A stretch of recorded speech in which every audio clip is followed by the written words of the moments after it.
deal. What the Buck was, you know, featured in it, and when you first look at that, you don't really think anything about it, but then when you think about things, it's like, well, they're both YouTube partners, and What the Buck, you know, some, you know, creepy guy in Southern California, why would he want to be on a video game channel from some guy that originates in Ohio, and vice versa?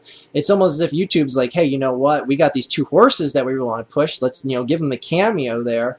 And it's kind of like, you know, it's like things are clearly being orchestrated behind the scenes. It's like, well, we're going to put, you know, two of our up-and-coming stars together, and it's like, what other rationale could there be other than YouTube is handpicking these people like What the Buck, like Irate Gamer, and, you know, forcing them down our throats. And that's what's got me to the point where I am disgusted with the website. I'm disgusted that every time I see that homepage, it's a Shay Carl video, it's a Charles Trippy video, it's a iJustine Shane Dawson video.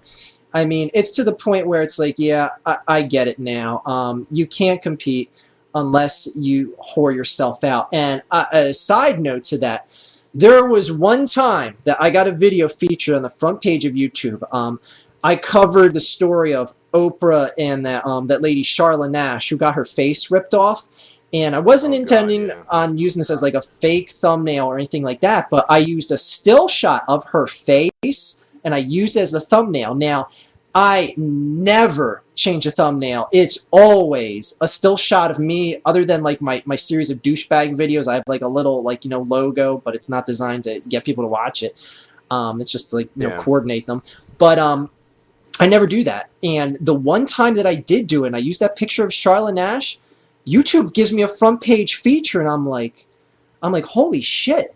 It's kind of like they see me playing along with the other guys, like Shane Dawson. They're like, you know what? Let's show this guy. If he does this, we're going to start featuring him more often. I took it as a message of, like, kiss my ass. I pulled the thumbnail right away, and I never did it again until I made a recent video. And this was a video to prove that this system works. It's a video where I basically say, hi, I'm the Archfiend. I'm a YouTube partner. And what this video is, it has nothing to do with the title, nothing to do with the thumbnail. I'm doing an experiment, and what I want to show you guys is that fake thumbnails and misleading titles works. And I'm not going to take a penny from this. I'm not going to enable ads, even though I'm a YouTube partner and I can do so. I uploaded that video 3 months ago. It has about 85,000 views right now. It has a fake title of a picture of Justin Bieber, and the title is something like Justin Bieber has sex and gets a girl pregnant. And, like, my videos, just for people out there, like, a good video of mine will get, like, 10,000 views. Okay, this video I made just showing you, and it has nothing. I don't talk about Justin Bieber in the video. And I've changed the title of the video, just basically on, sometimes, like, on current events, like when, like, someone won, like when Canada won the gold medal, like shit like that, I would change the title to that. And just to show you, it works. It absolutely works. Fake thumbnails will bring people to watch your shit. And that's the thing that kills me with Shane Dawson. He uses those fake thumbnails, those misleading titles, mentions maybe a half a second about, you know, what was in the fake title or what was in the fake thumbnail. And people are like, well, you know, if it's no good, they're not going to watch it, they're not going to subscribe to it. No, if it's force-fed in front of you enough, eventually they're going to find the people out there that are the lapdog bitches that will subscribe to the shit like that. It's all fifth-rate comedy that would be laughed out of the worst Saturday Night Live cast ever. And it's just amazing that that shit is taken over YouTube. And that's why I'm at the point where just from this false flagging shit and just me basically just not wanting to expose these people anymore, because the people that I exposed was my attempt to make the system better. When I would rant on someone like iJustine, who I call iWhore because that's what she is, and Shay Carl or Charles Trippy, it was basically to expose the system and get some of their fans pissed about it and make them say, hey, why do you have to use fake thumbnails and misleading titles? You have millions of fans. You're going to get hundreds of thousands of dollars no matter what. Why do you got to sacrifice your self-image on top of it? But I'm to the point now where it's like, boy, it's a losing battle because the whores outnumber the non-whores by 1,000,000 to 1. So, I mean, I'm just kind of disgruntled with the system, and I'm done making, good entertaining videos. And I was telling that to people in my chat room earlier tonight. And I'm just basically at the point now where I just want to just, thumb my nose at the system. I'm going to use it just like the AVGN does, where I'm going to, promote when I'm live on my website, when I upload a video on my website. And anyways, yeah. I think I droned on quite a bit long enough here, so I'll throw the floor back to you. No, that's okay. It's quite a in-depth subject, and I think one of the reasons why it's very, I don't want to say difficult for me to make videos is because talking like to yourself in front of a camera, it's not as easy as people make it out to be. It's kind of awkward. So being able to actually like interact with someone, it's so much better. That's why I love to do more live shows, because I can hear what someone else has to say, and it can actually, because one of the things on my particular video that you responded to, there were definitely some things that you've got 9 minutes or 10 minutes or whatever to make a point, and you're trying your best to illustrate whatever your point is, and it's very easy to have it misunderstood or have people take it in the wrong way.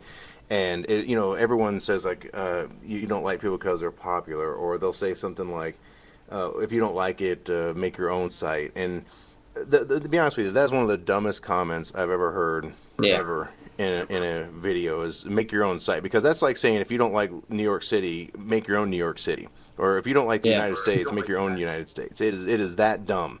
And so it's like you talking about and people have no idea of what the power of media really is. They have no idea the history of the media. I don't know. Are you familiar? Have you ever heard of William Randolph Hearst? Have you ever heard the name? Yes. Yeah. Yeah. Okay. Have you ever seen his house? No. It's a castle. If you go Google it, if anyone wants to, if anyone's watching this, go to Google right now and Google Hearst Castle, and take a look at what you see. This guy basically owned land in California, roughly the size of like, I don't know, maybe like West Virginia. He's a publishing tycoon. He ran all sorts of publications, and the movie Citizen Kane was about him.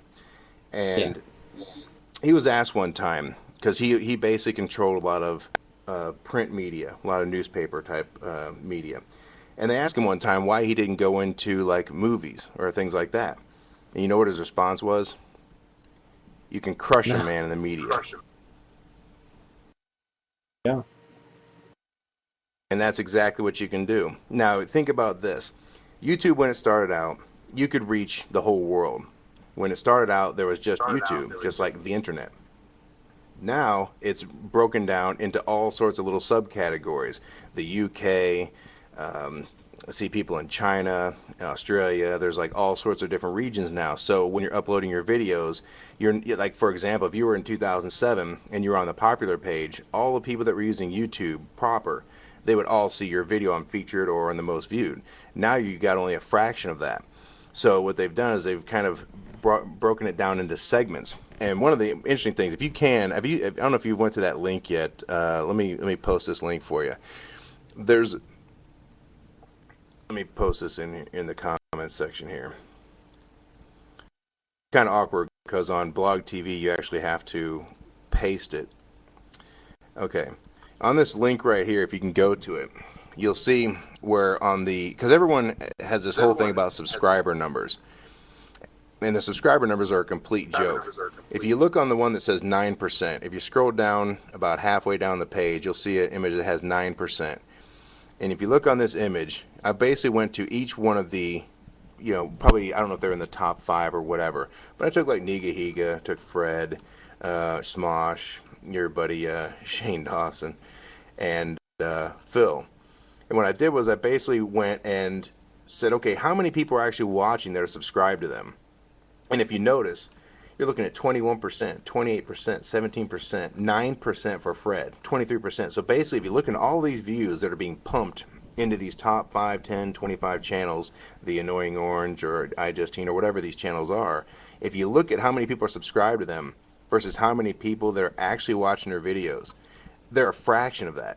So if you look at your channel and you look at your videos, you say, okay, well, I've got 10,000 views on a video and I have 10,000 subscribers. maybe 3,000 come from your subscription box, or 5,000 come from your subscription box. So subscribers Right. aren't nearly what people think it is. So, let's put it this way: one of the most